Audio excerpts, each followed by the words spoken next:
우리 함께 하나님의 말씀 보겠습니다. 오늘은 세 절 말씀을 오늘 본문으로 봅니다. 잠언 16장 1절과 9절, 19장 21절입니다. 우리 한 목소리를 읽으실까요? 시작.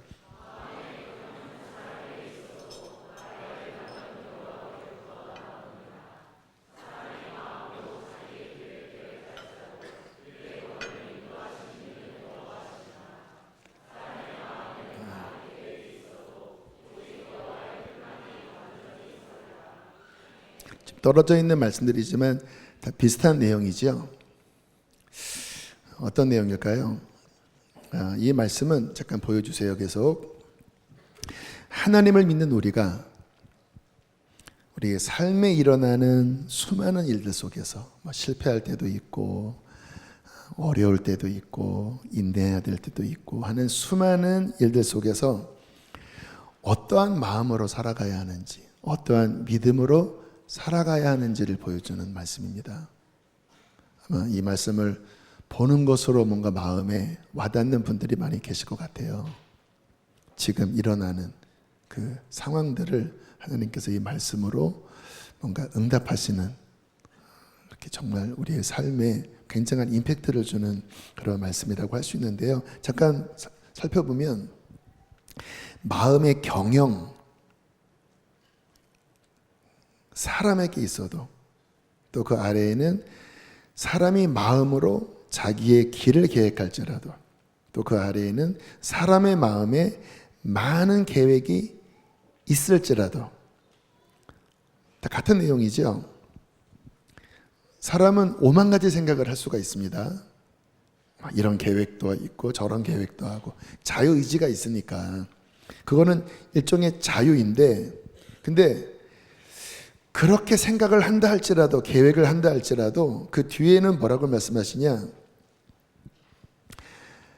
하나님 응답, 그 생각과 말의 응답은 오직 하나님이 도장을 찍어야 된다는 거예요. 또 9절에 보니까 계획을 세워도 정말 그 걸음을 인도하셔서 되게 하시는 분은 오직 하나님만이 그렇게 하실 수 있다는 거예요.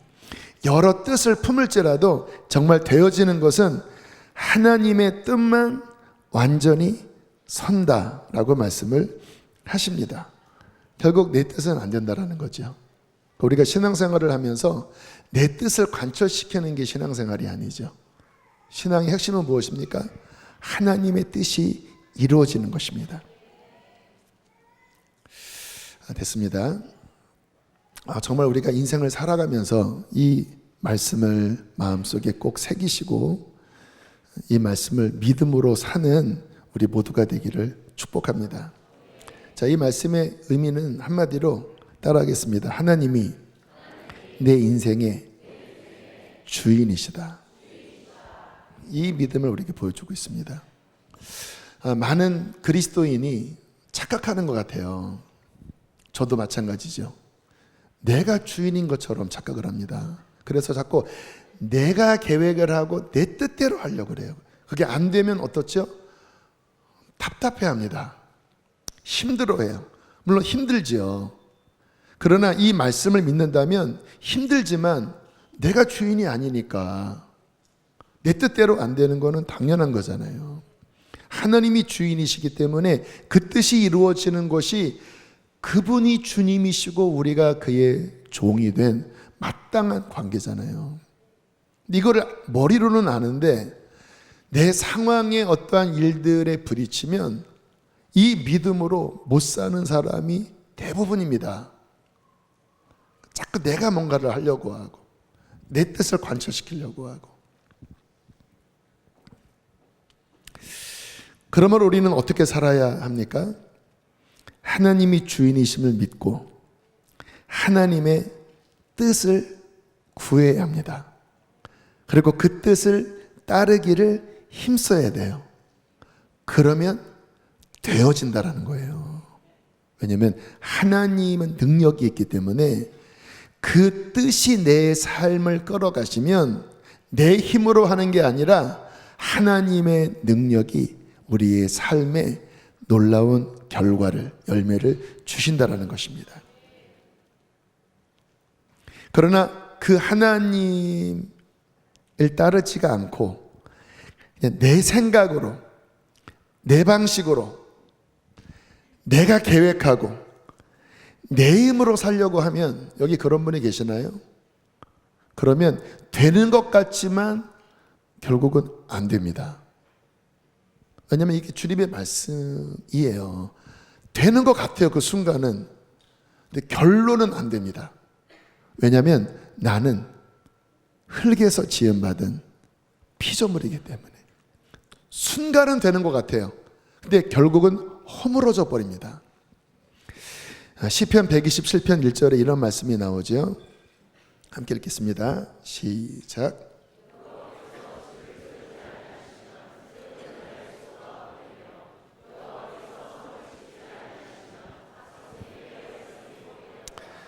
뭔가를 세워요. 우리가 집도 세우고 우리의 사업도 세우고. 그러나 근본적으로 하나님이 세우시는 그분이 끌어가시는 것이 아니면 결국은 물거품이 되어버립니다. 모래성이 되는 거예요. 우리가 뭔가를 막 쌓고 뭔가를 막 지키려고 해요. 그러나 하나님이 보호해 주시지 않으면 우리 몸 안에서 암세포가 자라나고 우리의 삶에 갑자기 어떠한 재난이 닥칠 때, 여러분, 우리가 방비가 안 되잖아요. 우리의 힘이 너무나 분명한 한계가 있잖아요. 그러나 모든 것을 아시고 할 수 있는 하나님이 지켜주시면, 그러면 지켜줄 수 있는 것입니다. 문제가 생겨도 승리할 수 있는 거예요. 하나님이 주인이시니까. 아멘이신가요? 이게 우리의 믿음입니다. 제가 아는 어떤 분은 아무튼 삶에서 늘 경제적으로 궁핍하고 늘 뭐를 해도 결국은 안 되시는 분이었습니다. 늘 빚에 허덕이고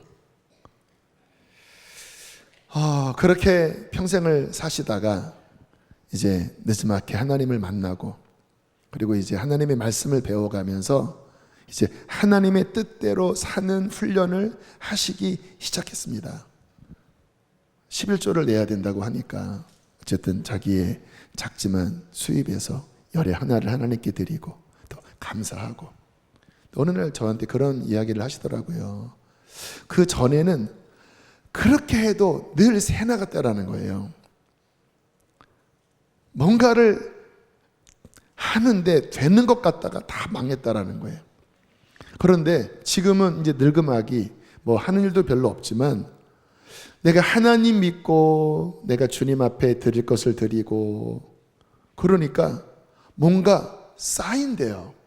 많지는 않지만 그전에는 막 쏟아부은 것 같지만 다 새나가는 정도가 아니라 막 빚에 허덕였는데, 지금은 그때만큼의 뭔가 수입은 없는데, 그런데 결론적으로 쌓인다. 제가 그 이야기를 듣고, 여러분, 그것이 하나님을 믿는 신앙의 길입니다. 내 뜻, 하나님과 상관없이 뭔가 내가 하려고 하면 되는 것 같은데 안 돼요. 근데 하나님의 뜻을 따라가면 뭐가 좀 부족한 것 같은데 주님께서 함께 하시기 때문에 그분께서 그때그때마다 돌보시고 인도하시고 채우십니다. 늘 제가 간증하는 바이지만 자랑이 아니라 그냥 주님 안에 주신 은혜들을 간증하는 겁니다. 제가 23이군요. 그때부터 13조 생활을 했잖아요.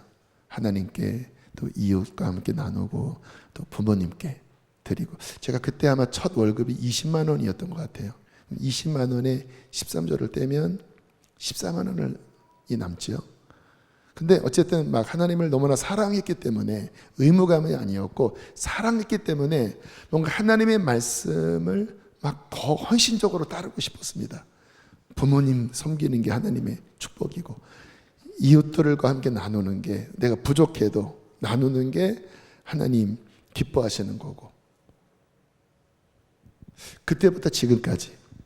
근데 교육전도사 벌써 30 몇 년 전에 저의 삶이 늘 부족할 수밖에 없는 삶이었음에도 불구하고 그냥 그 영역에서 하나님 말씀을 실천하려고 했거든요. 그러니까 내 뜻이, 인간적인 계산이면 그렇게 13절을 떼는 것은 너무 좀 과한 거잖아요. 근데 어쨌든 그냥 주님 기뻐하는 마음, 사랑하는 마음으로 이웃에게도 나누고 부모님께도 드리고 하나님께 드리고 그렇게 지내왔는데, 신기한 거는요, 정말 마르지 않은 셈이었습니다. 이게 페이버라고 하는데요, 그때 필요하면 어디선가 오는 거예요. 학비가 필요하면. 지금 생각해 보면 제가 그 당시에 부모님이 뭐 정말 뒷바라지를 제대로 할 수 있는 형편이 아니셨거든요. 근데 그때마다 학비가 필요하면 진짜 어떻게 해서라도 그게 순적하게 들어오는 거예요. 막 힘들게 가는 게 아니라 갑자기 누가 감동을 받고 학비를 주님이 주라고 하셨다고 하면서 제가 섬기던 교회 사모님이 몰래 저를 부르시더니 주기도 하고, 또 뭐 이런 말씀 드렸으면 죄송하지만 저희 아버님이 뭐 잠깐 교통사고 나셨대요. 그래서 보상금이 나왔대요. 그러면서 야, 이거는 너를 위해서 뭐 주라나 보다 해서 그때 뭐 필요한 학비가 아무튼 이상하게 그때마다, 그래서 지금 생각해 보면 걱정 없이 지냈던 것 같아요. 그 후로도 제 삶에는 늘 부족하다기보다는 뭐 여유 자금이 없었는데도요, 믿음이 있었습니다. 왜냐하면 하나님의 뜻 가운데 제가 이 영역에 어쨌든 좀 과하게 드린 거잖아요. 그리고 성경대로 부모님을 공경한 거잖아요. 그리고 이웃에게 나눈 거잖아요. 그러면 하나님이 저는 기억하신다라고 믿습니다. 왜요? 그게 하나님의 말씀이니까. 그래서 신기한 거는요, 제 안에 어떠한 믿음이 있냐면 합당한 믿음이죠. 정말 뭐가 필요할 때는 당당하게 구합니다. 하나님, 이 부분이 필요합니다. 그러면 주님께서 정말 어떠한 방법을 통해서라도 채우시는 것을 경험을 했어요. 넉넉하진 않지만 하나님의 페이버가 있는, 하나님의 공급이 있는. 왜일까요? 제가 만약에 내 욕심을 부리고 뭔가 막 나의 어떠한 인간적인 것들을 추구한다면 그런 게 없을 겁니다. 그러나 하나님의 뜻 가운데로 살아가면 하나님이 함께 하시고 하나님이 돌봐주시면 그 삶이 가장 윤택하고 부족함이 없는 행복한 삶인 것입니다. 우리가 그리스도인으로서 훈련해야 될 것은 그 훈련이에요. 믿음의 훈련. 내가 하나님의 뜻대로 살면서 하나님이 나와 함께 하신다. 어려워도 뭐 몸이 아프든 아니면 뭐 내 삶에 뭔가 막히든 이거 하나만큼은 확신을 갖고 있어야 합니다. 내가 하나님과 함께 하고 있는가? 하나님의 뜻 가운데 사는가? 물론 하나님의 뜻 가운데 내가 100% 산다고 확신할 수는 없죠. 부족하잖아요. 연약하니까. 그러나 내 마음은 하나님을 의지하고 하나님께 기도하고 하나님 말씀을 따른다고 하는 그 하나님의 뜻 안에 거하는 확신이 있다면 당신은 어떠한 삶 가운데서도 승리할 것입니다. 왜요? 오늘 말씀하잖아요. 하나님의 뜻은 완전히 설 것이다. 하나님께 맡기면 너의 경영하는 것이 이루어질 것이다. 그러므로 가장 지혜로운 삶은 무엇일까요? 하나님의 뜻을 따라가는 것입니다. 한번 우리 따라해 볼까요? 제가 앞부분 하면 뒤에 하세요. 그러므로 가장 지혜로운 삶은 무엇일까요?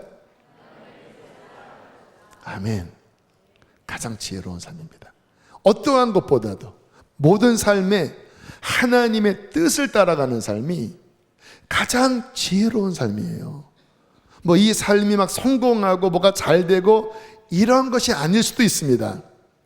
그러나 영원하신 하나님, 그분의 뜻 가운데 살아간다면 우리의 삶에 많은 열매들이 있게 될 것입니다. 잠언 16장 3절 다시 한번 읽겠습니다. 시작.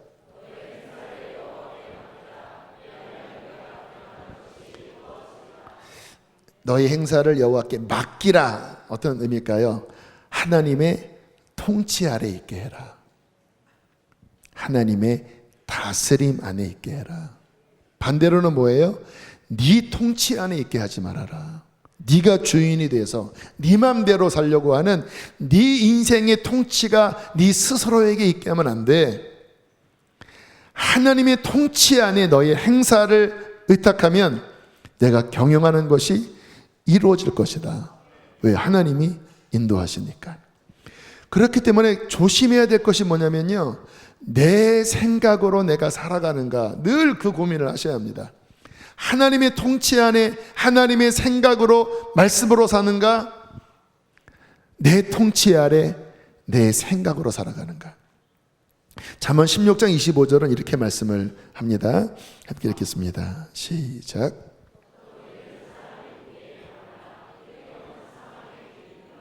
그러니까 우리가 지난 주에 말씀을 드렸나요? 자기 의에 대한 말씀을 드렸잖아요. 내가 옳다라고. 지금 읽은 말씀도 자기 사람이 보기에 옳다, 바르다. 근데 그게 어떤 경우는 무슨 길이라고요? 사망의 길이라는 거예요. 그래서 내 통치 안에 사는 이 삶이 지혜로운 것 같지만 근데 이게 망하는 길인 경우가 많아요. 선악과가 보암직도 하고 먹음직도 하고 좋아 보였지만 결국 다 죽여버렸잖아요. 그래서 우리가 내가 보기에 옳은, 내 생각이 옳은, 이게 하나님 보시기에 옳지 않을 수 있다. 망하는 길일 수도 있다. 이 부분에 늘 겸손하게 어떻게 하면 하나님의 뜻이 내 삶에 이루어질지 늘 이 부분을 경계하고 조심해야 합니다.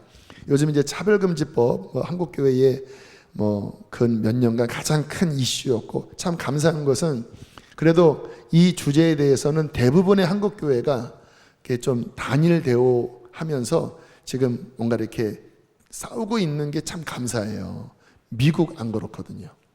유럽은 이미 다 넘어가 버렸고, 호주나 뉴질랜드도 넘어가 버렸고.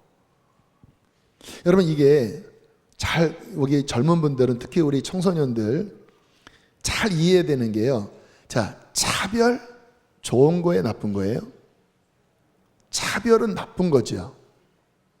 자, 그러면 차별을 금지해야 된다. 좋은 말이에요, 나쁜 말이에요? 좋은 말이에요. 그래서 우리가 좀 헷갈리는 게 뭐냐면, 교회가 차별금지법을 반대한다 하면 그쪽에서는 어떻게 이야기를 하냐면, 이제 기독교 진영 안에서도 이제 그것을 옹호하는 분들이 적지 않거든요. 특히 미국은 진짜 많습니다. 무슨 이야기를 하냐면, 우리가 이웃을 사랑하는 게 기독교 정신 아니냐. 맞아요, 틀려요? 맞아요. 늘 분별을 잘해야 합니다. 이웃을 사랑해야 돼요. 그러면 동성애자를 사랑해야 됩니까? 미워해야 됩니까? 사랑해야 돼요. 막 그들을 정죄하고, 막 너는 막 특별하게 나쁜 사람이고, 그거는 성경적이지가 않아요. 그러면 교회가 차별금지법을 반대하는 게 그들을 막 정죄하고 하는 이런 부분들을 막지 말라고 하는 그런 뉘앙스로 지금 교회가 이 부분에 싸우는 것일까요? 그렇지 않습니다. 정말 정상적인 교회는 여전히 그러한 분들, 교회 안에도 적지 않게 있습니다. 그들도 하나님 안에 몸부림치는 사람들이고, 또 하나님 앞에서는 동성애나 또는 또 다른 죄나 특별한 이 죄는 진짜 너무너무 이상한 죄고, 또 그런 건 아니거든요. 다 같은 죄거든요. 그래서 우리도 연약한 사람이고 다 연약한 사람들이고, 위에서 기도해야 되고 또 그들이 잘 회복되도록 돕는 것이 마땅한 그리스도의 정신임은 분명합니다. 아멘이신가요? 분별해야 된다는 거예요. 그러면 왜 교회가 차별금지법을 반대하는지 아세요? 지금 이 법안을 만드는 이 목적은 단순히 그분들을 보호하려고 하는 이 목적만 들어있지 않아요. 그 법안을 가만히 들여다보면요, 뭐가 있냐면 그 법안이 통과되는 순간 사람들이 자기의 성적 정체성에 대해서 본인의 자율권의 중심을 둬버립니다. 그래서 예를 들어서 한 10대 어느 아이가 어떤 순간 뭐 이런저런 어떤 혼란을 겪을 수 있잖아요. 또 중요한 거는 이제 그 교육을 유치원 때부터 받게 해요. 젠더 교육. 성은 꼭 남성, 여성만 있는 게 아니다. 성은 태어나는 것을 통해서 정해진 게 아니다. 본인의 여러 가지 기호에 따라서 또 본인의 여러 가지 결정에 따라서 그 성을 결정할 수 있다. 이 교육을 유치원 때부터 의무적으로 시키게 합니다. 미국은 그래요. 그리고 본인이 나는 남자인데 여자야? 여자인데 나는 남자야? 또는 나는 또 다른 제3의 성이야? 이러한 이야기를, 이런 말을 할 때 부모가 절대 못 막아요. 막으면 감옥 갑니다. 막으면 감옥 가요. 이상한 이야기 아니라 지금 뭐 호주나 뉴질랜드나 미국이나 그런 이 법 하나가 통과됐는데 갑자기 하나님께서 창조하신 이 성이라고 하는 이 부분이 흔들리면서 이 젊은 세대가 다 완전히 넘어가 버렸고, 그리고 교회가 지금처럼 성경적인, 우리 교회는 어쨌든 성경적인 기준을 이야기해야 되잖아요. 이걸 이야기를 하면 혐오감을 느낀 이 어떤 누군가가 고소 고발하면 법적 제재를 받아서 감옥에 가든 벌금을 내야 되는, 또 그 성적인 그 젠더만이 아니라 뭐 모슬렘이나 뭐 신천지나 역시 교회가 신천지는 이단입니다라고 하는 순간 내가 차별을 받았고 혐오 발언을 했다라고 하면 그 순간, 그러니까 기독교의 핵심적인 어떤 진리를 선포하는 이런 것들을 다 막아버리고 어린 아이부터 이상한 교육을 받게 하면서 하나님이 창조하신 어떤 질서를 흔들리면서 시대 전체를 하나님과 등지게 만드는 엄청난 이 사탄의 이 낚싯바늘 이 안에 들어가 있는 거예요. 그러니까 이 법이 통과된 나라들은요, 다음 세대에 완전히 다 무너져 버립니다. 교회가 힘을 다 잃어버려요. 그래서 이 법은 역차별이다. 기독교인으로서 마땅히 이야기해야 될 것들을 못하도록 막을 뿐만 아니라 다음 세대 아이들이 이상한 교육을 어릴 때부터 받게 하면서 이 시대 자체를 무너뜨리는 굉장한 독소 조항이 있는 법이기 때문에 우리는 지금 이미 뭐 혐오 발언을 금지하고 또 어떤 각자의 어떠한 본인의 권리를 유지하는 이와 같은 보호장치는 이미 충분히 있는데 왜 여기에 또 이것을 만들면서 왜 이 사회를 무너뜨리고 이 질서를 망가뜨리냐? 또 왜 교회가 역차별받게 하느냐? 왜 교회의 입을 봉쇄하느냐? 그것 때문에 반대를 하는 거예요. 막 그들을 막 미워하고 막 우리는 반드시 혐오하겠다 이 의미가 아닌데, 근데 굉장히 많은 기독교인들이 그들을 품어줘야 되는 게 아니냐. 우리가 뭐 안 품어준대요. 그들도 전도해야 되는 거, 전도해야 되는 게 맞다라니까요. 근데 이게 하나 통과되면 가져올 엄청난 파급력, 이거를 보니까 지금 온 막 교회들이 함께 깨어서 기도하고 뭐 10월 27일 광화문에서 막 100만 모인다고 막 이렇게 지금 하는, 보니까 뭐 각 메이저 교단들이 그날 가겠다. 근데 이게 왜 그러는지를 우리가 정확하게 이해하지 않으면 젊은 사람들은 굉장히 어떤 정서적으로 왜 꼭 그래야 되냐 하는 이런 반응을 보입니다. 왜일까요? 하나님의 기준에 대해서 희미하니까, 자기의 보기에 옳은, 그러나 결국 그것을 받아들였던 서구교회들 결국 엄청난 지금 데미지를 입었거든요. 그래서 우리가 신앙생활을 하면서 정말 지켜야 될 것은 하나님의 진리와 하나님의 뜻을 분별하고 그것을 지켜내야 합니다. 이게 자신이 살 길뿐만 아니라 이 나라를 살릴 길입니다. 왜요? 하나님의 뜻 가운데 서야 하나님이 축복하시거든요. 하나님의 뜻 가운데 서서 나아가야 하나님께서 그 교회에, 그 민족에게 하나님께서 축복해 주시는 거잖아요. 그러므로 진정한 인생은 무엇일까요? 따라합시다. 하나님의 뜻을 따르는 것이다. 그리고 그 뜻을 따를 수 있도록 도움을 구하는 것이다. 이게 진정한 삶이에요. 하나님의 뜻을 찾고 우리가 조금 헤맸다 할지라도 오늘도 주님께서 아무튼 그런 마음을 주십니다. 주께서 이 밤에 우리 마음을 새롭게 하사 다시 주님의 나라를 향하여 걸어갈 수 있는 힘을 부어주실 것입니다. 근데 주님이 기도할 때 주님의 길을 따르겠습니다. 주님, 내 삶을 주님께 드리겠습니다. 그런 결단을 하라는 거예요. 왜요? 거기서부터 제대로 우리의 라인, 우리가 달려가야 될 그 라인 위에 서는 거거든요. 그냥 막 그 하나님의 뜻 구하지도 않고 그냥 내 길을 걸어가면서 내 뜻을 구하면서 뭔가 막히고 어려운데 이거는 포기하지 않는 채 어떻게 난 답답하고 힘들고 주님 나는 치유받기를 원하고 근데 주님의 가는 길이 아니라 내 뜻과 내 생각에 꽉 차 있어서 이거를 포기하지 않은 채 그냥 뭔가 답답하니까 하나님의 뭔가 위로를 받고 뭔가 하나님의 뭐 카타르시스와 같은 이런 것만을 구한다고 하면 근본적인 해결이 안 됩니다. 근본적인 해결은 왜 답답한가? 내가 내 뜻을 구한 게 아니냐? 하나님의 뜻에서 벗어난 게 아니냐? 하나님, 내 뜻을 내려놓습니다. 하나님의 뜻을 따르기를 원합니다. 하나님의 뜻을 가르쳐 주시옵소서. 결단하여 그분의 길 위에 설 때에 진정한 회복이 우리의 삶에 함께하는 것입니다. 그래서 예수님이 이렇게 기도하셨죠. 마가복음 14장 36절입니다. 시작.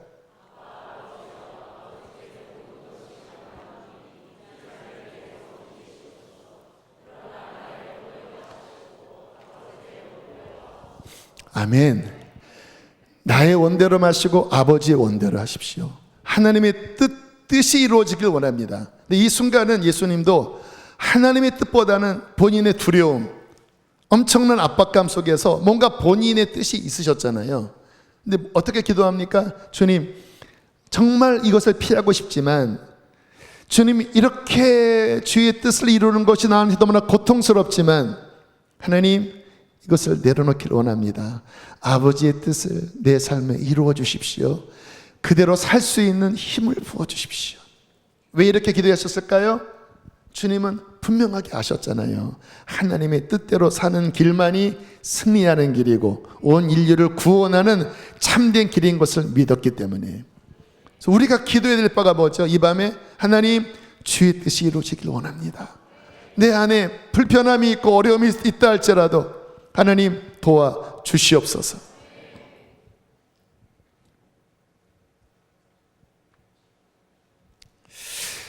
말씀을 준비하면서 지나왔던 삶을 한번 쭉 이렇게 돌아보았습니다. 제 안에서도 굉장히 많이, 지금도 마찬가지입니다. 뭔가 내 생각들이 이렇게 많이 올라와요. 저는 좀 급한 마음이 성향상 있는 것 같아요. 그래서 뭔가 기다리기 힘들어하고 왜 이렇게 늦지? 왜 이렇게 어렵지?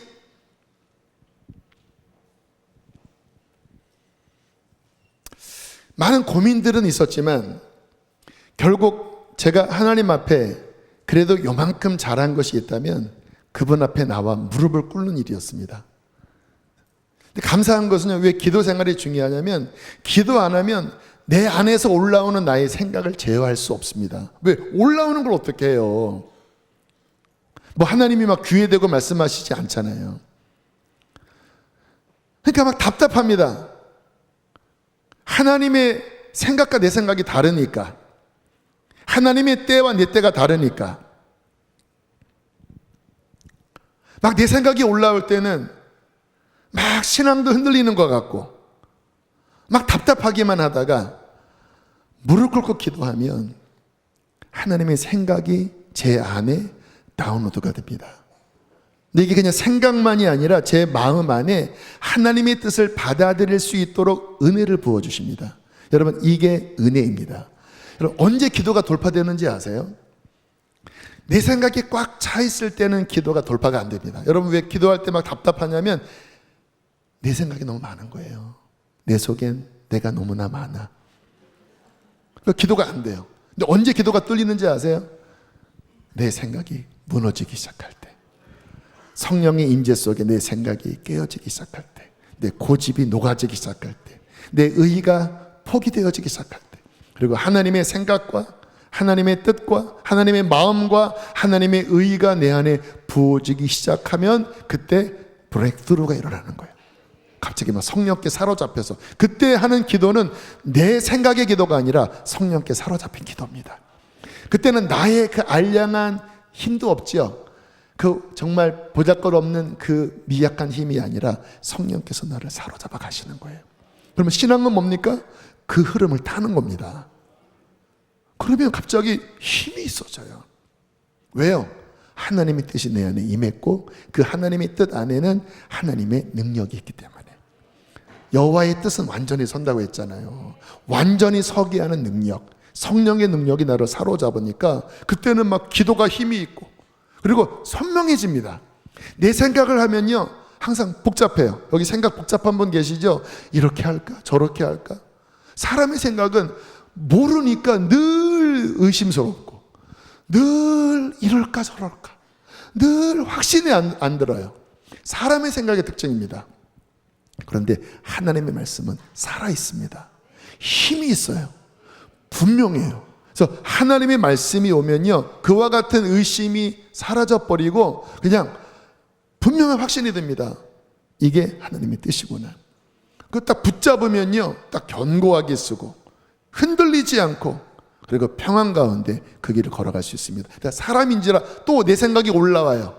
그러면 방법은 뭘까요? 이 내 생각 안에서 어떠한 길을 찾는 게 아니라 이것이 깨어지고 하나님의 뜻이 내 안에 다시 견고하게 부어질 때, 그 생각이 부어질 때 우리는 믿음의 담대한 삶을 살게 되는 것입니다. 감사했어요. 기도하면 하나님의 뜻이 제 안에 부어지고 분별이 되고, 그리고 그 하나님의 뜻 가운데로 걸어가면 그러면 돌파가 되더라고요. 여러분 들을 귀 있는 자들은 듣게 되길 바랍니다. 그때 돌파가 되더라고요. 여호와의 뜻이 완전히 선다고 했잖아요. 그래서 우리의 삶에 아무튼 이 밤에 와서 예배를 하고 기도하는 오직 목적은 하나입니다. 하나님, 당신의 뜻이 내 안에 이루어지길 원합니다. 주님의 뜻이 이루어지는 게 어느 때는 뭔가 광야의 길을 걸어갈 수도 있죠. 그런데 그 광야조차도 하나님께서는 뜻이 있다라고 말씀을 하셔요. 신명기 8장 2절과 16절입니다. 함께 읽겠습니다. 시작.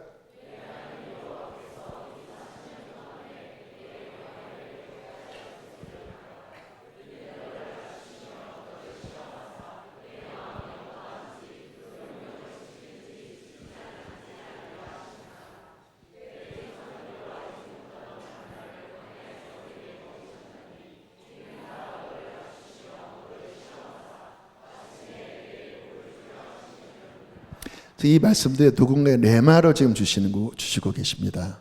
지금 광야의 길을 걷는 분이 계시죠. 뭔가 어렵고, 여기 보니까 낮추시고, 또 뭔가 테스트 가운데, 이 시험 테스트는 마음이 힘들어요. 뭔가 속에 있는 것들이 막 계속 드러납니다. 내 안에 쓴뿌리도 올라오고. 근데 그 광야의 길, 뭔가 시험의 길을 걸어가면서 마음이 연단받으면서 막 그 테스트 속에서 다시 하나님 앞에 엎드리고 다시 실패하다가 다시 일어나고 하는 게 광야의 길이잖아요.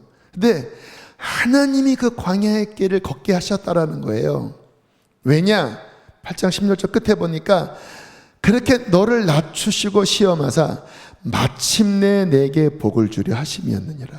그래서 지나고 보면요 그 광야의 길이 그때는 힘든 것 같은데 지나고 보면 진짜 필요한 시간이었다라는 것을 알게 됩니다. 그게 없었다고 하면 내가 정말 하나님 앞에 너무 뭔가 준비되지 않은, 여러분 사람이 어려움을 통과하면서 연글잖아요. 그 속에서 기뻐지잖아요. 저는 이렇게 어려움을 겪은 분들의 어떠한 말을 들어보면 그 말 이면에 담긴 깊이와 그리고 어떤 힘을 느낍니다. 그거는 지식으로 얻어지는 게 아니다. 공부해서 얻어지는 게 아니더라고요. 그 삶을 통과하면서 얻은 전리품입니다. 그 고난 속에서, 다 가슴을 치는 시간 속에서, 죽을 것 같은 그 시간 속에서 기도가 안 나옵니다. 힘들 때는요, 기도가 안 나와요.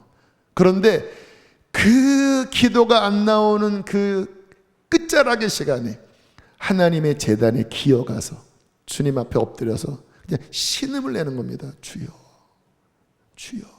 근데 하나님은 이러한 그 헌신과 그 주님 앞에 그 끝을 드리는 그와 같은 중심을 기뻐하십니다. 그 속에서 어떻게 돼요? 그 연단 속에서 연거는 거예요. 익어가는 거예요. 단련받는 거예요. 그 속에서 깊은 하나님의 마음을 배우는 거예요.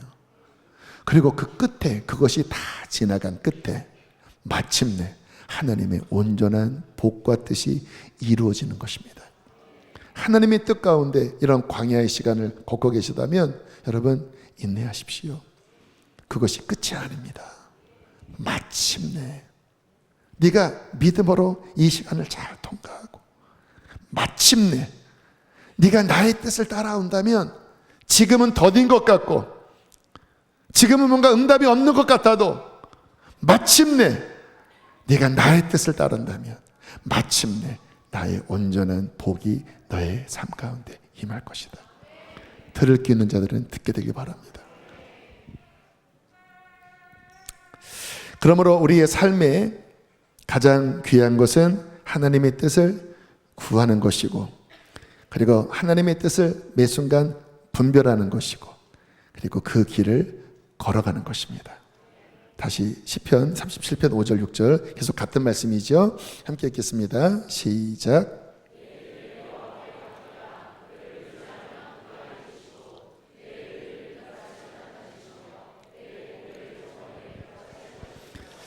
역시 계속해서 하나님이 누군가에게 이 말씀을 주고 계십니다. 내 길을 여호와께 어떻게 하라고요? 맡기라. 그를 의지하면 어떻게 하신다고요? 그가 이루신다. 네가 하는 게 아니라 그가 이루신다. 하나님께 맡기면 그가 이루신다.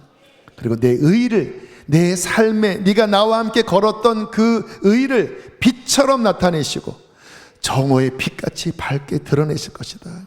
지금은 안 보이는 것 같지만 그러나 이 길을 계속 걸어와 다오라고 말씀을 하시는 겁니다. 자, 그러면 어떻게 하나님의 뜻을 분별할 수 있을까요? 이게 핵심이거든요. 결국 승리의 삶은 이게 핵심입니다. 지금 우리의 삶에서 하나님의 뜻이 분별되어져야 합니다. 그런 면에서 이렇게 우리가 금요 성령 집회 나와서 막 뭔가 이렇게 깨트리면서 기도하는 굉장히 중요한 은혜는 하나님의 뜻이 우리 안에 분별되어지는 어떤 영적인 준비가 되는 것입니다. 왜냐하면 내 생각이 막 깨어지잖아요. 그리고 성령이 막 부어지면서 뭔가 하나님의 어떤 마음이 우리 안에 임하잖아요. 자, 어떻게 하나님의 뜻을 분별할 수 있을까? 성경은 이런 말씀이 하고 계십니다. 빌립보서 2장 13절입니다. 함께 읽겠습니다. 시작.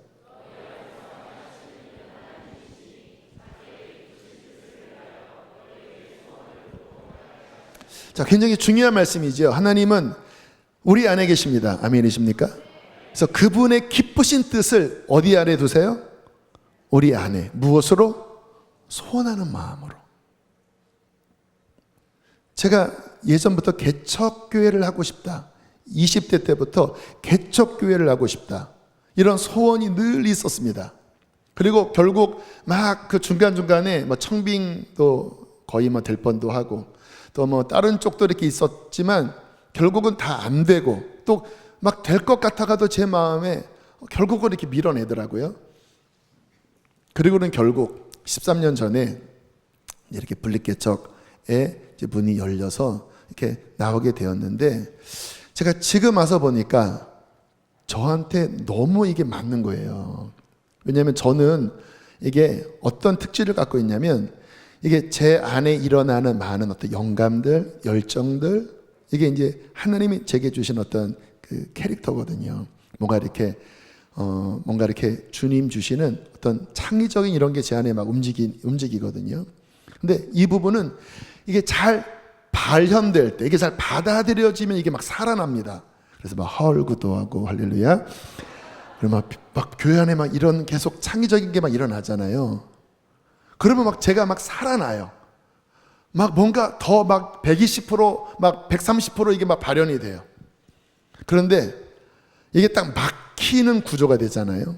뭐 예를 들어서 어떤 교회의 이제 기존 이제 뭐 중직들, 뭐 우리 장로님들의 어떤 전통적인 어떠한 틀이 있어서 이제 거기에 맞추는 형태가 되는데, 그런 목회도 실은 있어요. 그리고 그 속에서 잘하는 분들도 계십니다. 제가 존경합니다. 근데 저 같은 경우는요, 딱 그렇게 되는 순간 저의 장점이 죽어버립니다. 그러면 설교도 힘이 안 나오고 열정도 안 나오고 죽어가요. 제가 첫 목회를 하나님이 그런 쪽에 가서 훈련을 시켰거든요. 시골 교회였지만 그냥 딱 막더라고요. 제가 뭘 좀 하려고 하면 그거 하면 안 된대요. 제자 훈련하면 안 된대요. 막 교회에서 막 이렇게 막 방언하고 하면 안 된대요. 그거는 가벼운 신앙이래요. 그리고 깊은 말씀만 전해달라요. 그리고 막 조시더라고요. 이렇게 설교하면 막 조세요. 제가 한 3개월째 딱 벽에 부딪히고는요, 제가 죽어버리더라고요. 아, 이게 나는 이 기질이 이런 쪽에 안 맞는구나. 이제 그러다가 이제 교인 한 명 있는 개척교회로 바꿨거든요. 이제 여기 한 명 있는 그 목사님이 시골교회로 오시고, 제가 딱 거기에 가는 순간 갑자기 막 이게 살아나더니 막 제가 기쁜 거예요. 그리고 막 교회가 부흥이 되는 겁니다. 왜?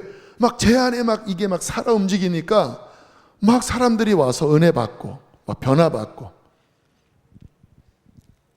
그러니까 개척에 대한 마음은 하나님이 제 안에 주신 소원하는 마음이었습니다. 그래서 각자 하나님께서 그의 영원하신 뜻을 여러분 안에 소원으로 품게 하십니다. 이걸 분별해야 돼요. 그러나 또 하나, 그 생각만 있는 게 아니잖아요. 내 생각이 있잖아요. 죄된 생각. 하나님과 반역하는 육신의 생각이 함께 공존하고 있잖아요. 그래서 우리가 헷갈린 겁니다. 과연 이 소원이 내 욕심인지 하나님의 소원인지, 이게 하나님께로부터 온 생각인지 아니면 세상으로부터 온 생각인지.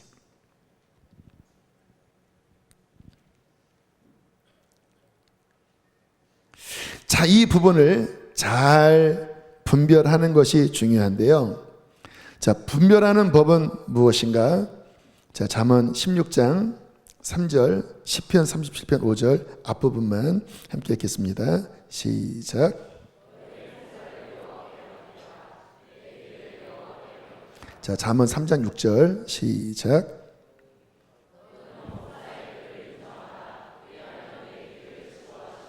자, 어떻게 분별해야 되냐면요, 그러니까 제가 주님 안에서 했던 훈련 중에 하나가 하나님께 드리는 훈련이었습니다. 일종의 토스하는. 그래서 어떤 생각이 올라올 때마다 저는 어린아이처럼 주님 앞에 드렸습니다. 하나님 이거 어떻게 해요? 하나님 이 부분 하나님 다스려 주십시오. 근데 하나님이 인격적인 분이시라 우리가 그분께 우리의 삶을 열어서 드릴 때 그분이 비로소 통치하시기 시작합니다. 되게 중요한 원리예요.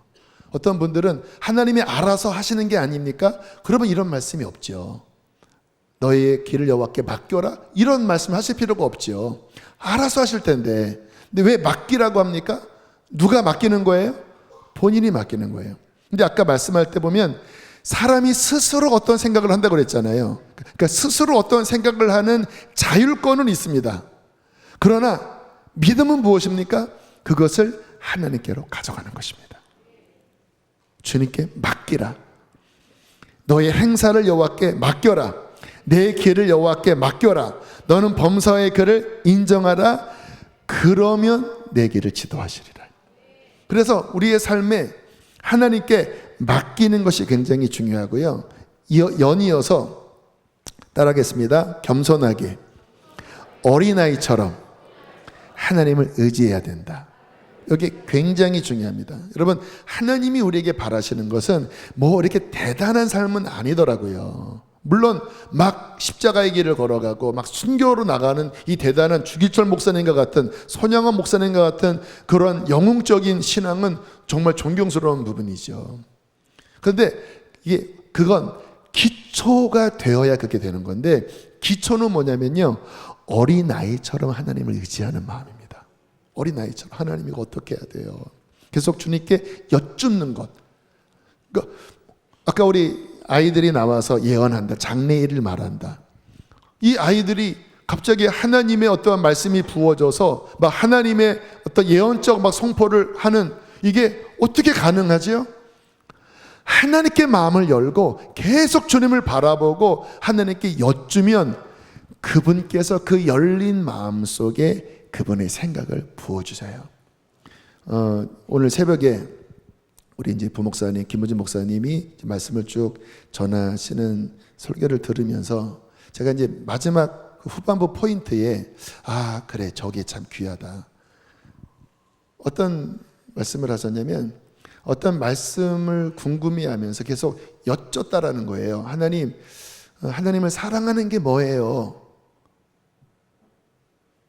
잘 보세요. 신학적으로, 지식적으로 하나님을 사랑하는 것은 무엇일까를 연구를 하는 이 방향과, 이제 그 어떠한 마음의 갈망을 가지고 그냥 다이렉트로 하나님 사랑하는 게 뭐지요? 주님 사랑하고 싶은데 이게 뭐지요? 그분께 어린아이처럼 묻는 것은요, 작은 차이 같지만 영적으로는 엄청난 다른 겁니다. 지식으로 연구하는 것은 내가 노력하는 거예요. 그것도 유익합니다. 그런데 하나님을 향하여 그분을 바라고 그분께 질문하는 것은 인격적인 관계 속에서 의지하는 것입니다. 이게 신앙이에요. 근데 갑자기 화장실에 가는데 이 속에서 예수만 원해요 라는 찬양이 툭 나왔다고 그랬잖아요. 성령께서 찬양으로 응답하신 거예요. 하나님은 다양하게 응답하시거든요. 근데 잘 보세요. 아까 이제 어떤 간증을 했냐면, 화장실을 갈 때 갑자기 응답이 임했다. 본인은 자주 화장실 갈 때 응답을 받는다. 이게 무슨 원리인지 아십니까? 잘 보세요. 내가 막 그 안에서 막 쓰고 막 내가 막 붙잡을 때는요, 이게 좋긴 한 건데 내 생각에 막 의지가 강해요. 그러면 주님의 어떠한 말씀이 들어올 틈이 좀 막힙니다. 오히려 막혀요. 스포츠 할 때 보면 내가 막 힘을 주면 오히려 안 된다 그러잖아요. 힘 뺄 때 뭐가 이렇게 스윙이 나온다 그러잖아요. 물론 이게 하는 거는 중요한데, 근데 이제 그렇게 막 주님께 내 마음을 모아 막 집중하고 있다가 이렇게 축 내려놓고 이렇게 뭔가 릴렉스가 되고, 그때 하나님께 마음이 열리면서 화장실을 가는 게 중요한 게 아니라 그냥 마음을 툭 풀 때, 그때 갑자기 주님의 어떤 감동이 움직일 룸이 형성이 되는 거예요. 저도 자주 그런 경험을 합니다. 막 설교 준비하다가 막히잖아요. 그러면 딱 놓습니다. 그리고 그냥 편안하게 그냥 누워요. 이렇게 의자 이렇게 뒤로 제끼고 이렇게 누워서 가만히 있고, 저도 화장실 갔다 오고, 아니면 좀 자기도 합니다. 한 5분 정도 토끼잠 자요, 이렇게. 그리고 제 생각이 쭉 풀어지면 갑자기 이 속에서 성령님의 어떤 감동들이 그때 풀어지기 시작해요. 오히려 기도할 때도 풀어지지만 오히려 내 생각을 하나님께 맡기고 어린아이처럼 하나님께 여쭙고 그분을 바랄 때 하나님이 그때 뭔가 그분의 마음을 부어주시는데, 근데 그분의 마음이 올 때는요, 마음 중심부 안에서 생명으로 살아납니다. 그러니까 이제 목사님이 예수만 원해, 이게 그냥 내가 생각해서 그 찬양을 만들었다고 하면 힘이 없어요. 근데 성령님이 그 찬양을 주잖아요. 갑자기 내 마음 중심에서 뭉클해지면서 그 가사의 의미가 살아나면서 내 마음이 진동을 하고 내 마음이 녹아지고 애통한 마음이 들고 더 사랑하고 싶고, 근데 그게 이제 말씀 가운데 이렇게 흐르는데 좋더라고요. 왜냐하면 하나님께 인정하고 하나님께 의지적으로 열고 하나님의 부어진 그 생명이 흐르니까 너무 좋더라고요. 근데 그게 신앙생활의 비결입니다. 어떻게 하나님의 뜻을 알 수 있을까요? 그 미가서에 보면 천천의 막 수양의 기름과 내 마다들을, 이게 아니라 겸손히 내 하나님과 함께 행하는 것이 아니냐. 이게 그렇게 하는 거예요. 그분 앞에 겸손히 내 뜻을 내려놓고 어린아이처럼 하나님 어떻게 할까요? 그러면 다윗이 그 많은 고난을 다 지나고 이제 드디어 남유다와 북이스라엘, 그때는 나눠지진 않았지만 12지파의 왕이 되고, 그리고 그 다음에 전쟁을 할 때 이 말씀이 반복해서 나옵니다. 사무엘하 5장 19절입니다. 함께 읽겠습니다. 시작.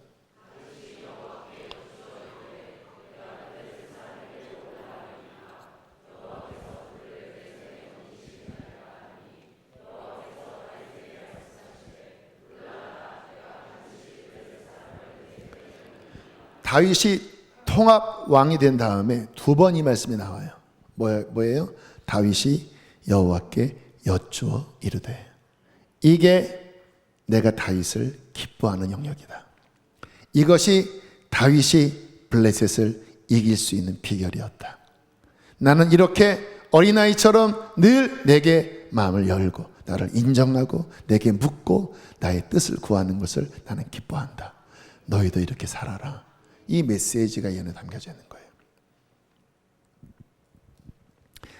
제가 가끔 간증하는, 제가 존경하는 권사님, 지금 80 중반이시고 이제 암도 다 기적같이 치유됐습니다. 병원에서는 뭐 일주일을 못 넘긴다고 했는데 하나님께서 어쨌든 마지막에 다시 살려주셨어요. 근데 이미 연세도 많으시고 독신이시고 이제 사역도 이제 거의 다 마치셨기 때문에 한편으로는 정말 아름다운 천국에 가서 큰 면류관을 받고 그렇게 입성을 하는 부분이 본인으로서는 더 유익하겠죠. 근데 어쨌든 하나님이 주셨는데 지난 토요일 날 전화를 하셔서 그런 말씀을 하시더라고요. 요즘은 밤에 누워서 계속 나라를 위한 기도를 시킨대요. 너무 나라가 위기 가운데 있다, 위급하다. 그러면서 얼마나 하나님이 급하시면 지금 이 80 중반이 된 몸은 막 30 몇 킬로로 떨어지시고 이 힘없는 노인네한테 얼마나 급하면 밤새 나라 기도를 시키신다고. 하루에 몇 시간도 못 주무시고 계속 걱정이 되고 하나님 앞에 그렇게 눈물로 나라를 위해서 기도를 하신다고. 그래서 너무 지금 위급한 때다, 그런 이야기를 하시면서 저한테 이런저런 권면을 하시고는 이 이야기를 하시더라고요. 어린아이처럼 하나님께 매달리는 게 중요하다. 어린아이처럼. 이분은 이제 삶으로, 진짜 그냥 삶으로 하나님의 어떤 지혜를 배우신 분이시잖아요. 직업이 없으십니다. 평생 직업을 갖지 않으셨어요. 그냥 평생 하나님을 위해서 일하신 분이시거든요. 근데 지금 이제 정말 노년에 이렇게 암 수술 후에 항암 끝나고 이제 간신히 식사를 한 공기 정도 드시는, 1년 동안 밥을 못 드셨대요. 그러면 누가 돕겠습니까? 근데 하시는 말씀이 그 전에는 기도하면 기도하기 전에 응답이 됐대요. 필요한 것에 대해서. 근데 지금은 그냥 기도하지 않아도 하나님의 삶에 너무나 많은 것들을 계속 공급하시고, 그리고 무엇보다 너무 마음이 평안하시대요. 오늘 데려가셔도 no problem. 하나님, 저는 그냥 밥벌레처럼 살고 싶지 않습니다. 살려주셨는데 그 밥만 먹고 생명을 연명하는 것은 저는 의미가 없습니다. 다시 하나님 능력 주셔서 하나님의 일을 하게 하지 않는다면 주님, 그냥 살고 싶지 않습니다. 그런 정말 사도 바울처럼 사명이 투철하신 분이시거든요. 근데 그 노년에 너무나 마음이 평안하시고, 그리고 정말 하나님이 너무나 많은 은총을 부어주셔서 부러울 사람이 없다라는 거예요. 그러면서 이분의 삶의 중요한 비결이 어린아이처럼 하나님을 의지하라고. 사랑하는 형제자매 여러분, 지금 여러분의 삶은 어떠한 길 위에 계십니까? 하나님의 뜻 위에 계시나요? 여러분의 생각이, 마음이, 삶의 방향성이 하나님이 기뻐하시는 그 뜻을 분별하고 그 뜻 위에 걸어가고 계시나요? 축복합니다. 그러나 여전히 내 생각이 많고 뭔가 하나님의 뜻을 모르겠고 마음은 답답하고 또는 지금 여러분의 삶에 뭔가 문제에 부딪혀서 힘겨워하는 영역들이 있다면 오늘 여러분에게 승리할 길을 제시합니다. 하나님의 뜻 위에 서십시오. 그리고 내 생각을 내려놓고 내 사사로운 지혜를 내려놓고 나의 그 알량한 의도 내려놓고 어린아이처럼 하나님께 매달리십시오. 하나님, 주의 뜻은 무엇이에요? 하나님 마음을 알기를 원합니다. 하나님 가르쳐 주세요. 지금 이 고난의 의미를 가르쳐 주세요. 주님의 길을 걸어가기를 원합니다. 그렇게 매달리면 하나님은 어떠한 루트를 통해서, 말씀을 통해서, 찬양을 통해서, 꿈을 통해서, 모든 환경을 통해서 그의 인자한 사랑으로 여러분을 지도하실 것입니다. 그리고 그 뜻을 믿고 걸어가면 마침내 여러분의 삶의 의로움이 정오의 빛처럼 광명하게 될 것입니다. 그리고 여러분의 인생이 되는 인생이 될 것입니다. 왜? 하나님의 뜻은 되기 때문에, 완전히 서기 때문에 그것만이 승리의 길이고 열매입니다. 그렇게 되기를 축복합니다. 아멘. 우리 함께 시간 찬양하시겠습니다. 우리 하나님께 우리 인생을 드립시다. 하나님의 뜻 가운데로 믿음으로 나아갑시다. 어린아이처럼 주님을 의지합시다.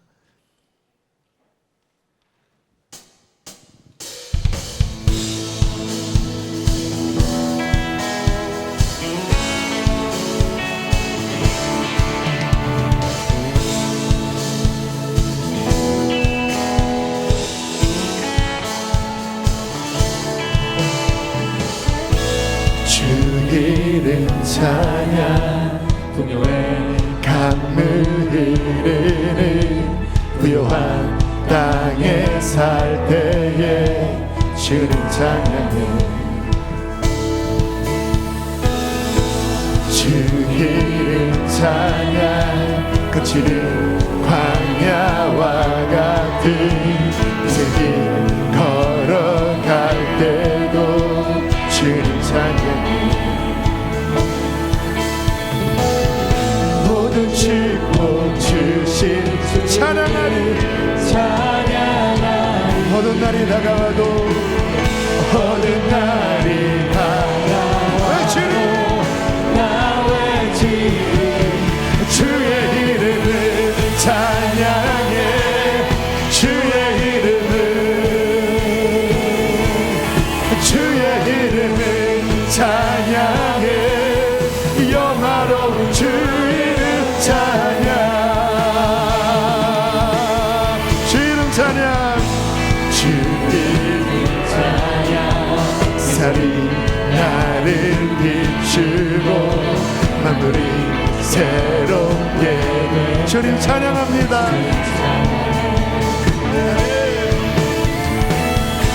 주 이름 찬양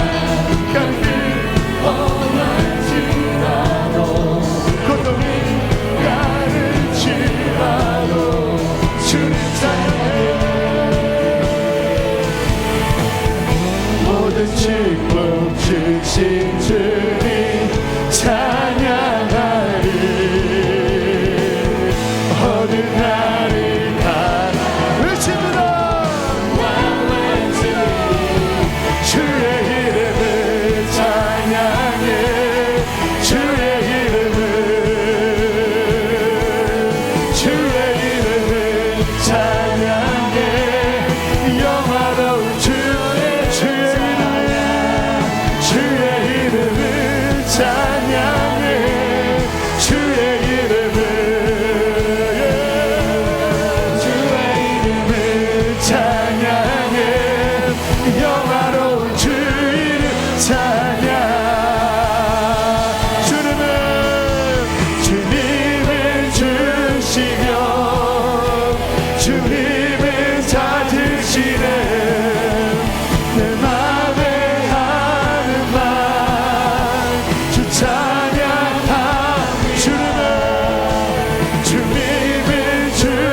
광야 한가운데 서면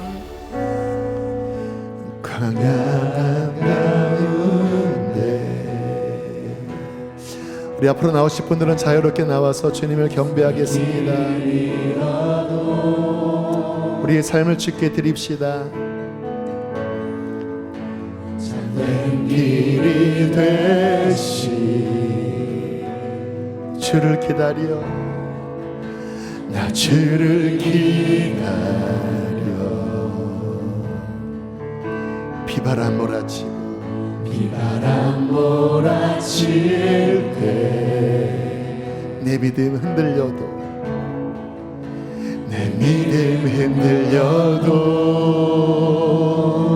참된 반석 되시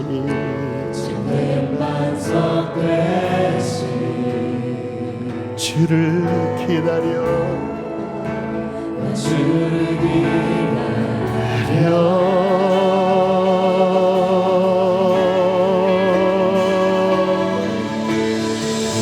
나 이곳에 굳게 서서 믿음의 두 손을 들고 주의 이름 선포하리라. 나 이곳에 굳게 서서 내가 너의 삶을 인도하여 놓으라. 나를 바라보아라. 더욱 바라보아라.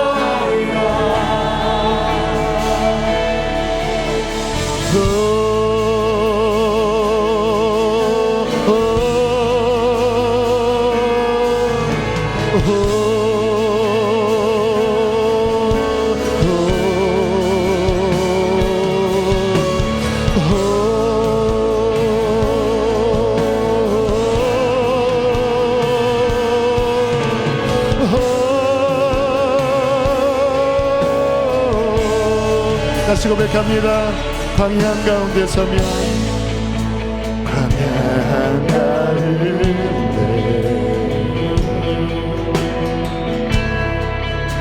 그 길을 잃어도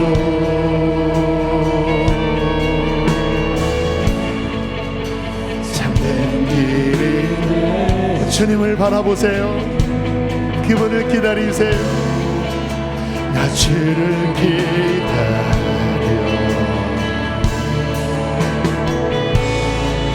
비바람 몰아칠 때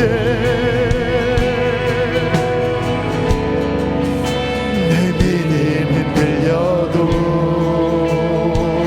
주님 붙들어 주십시오.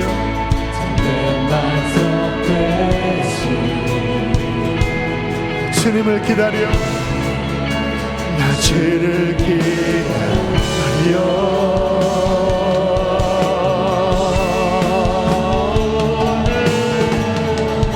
나 이곳에 굳게 서서 믿음의 두 손을 실망하지 말고 나를 바라보아라. 나의 의는 믿음으로 살리라. 믿음으로 살리라.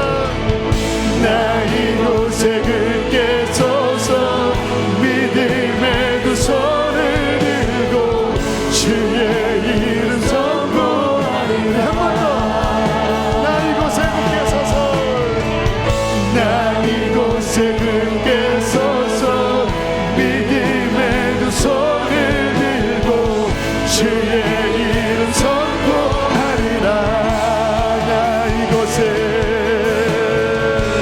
나 이곳에 굳게 서서 믿음의 두 손을 들고 주의 이름 선포하리라.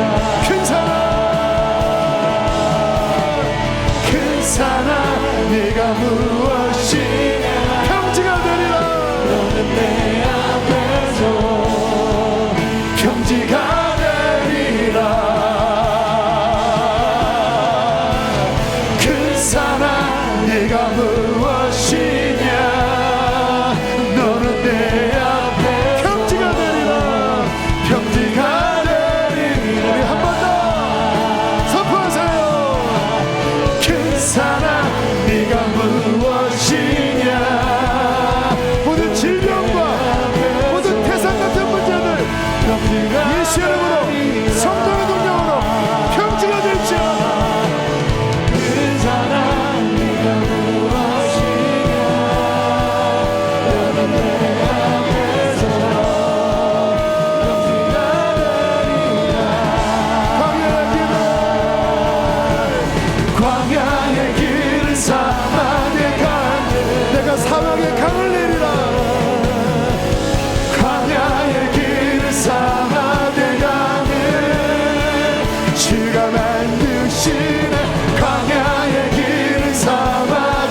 세계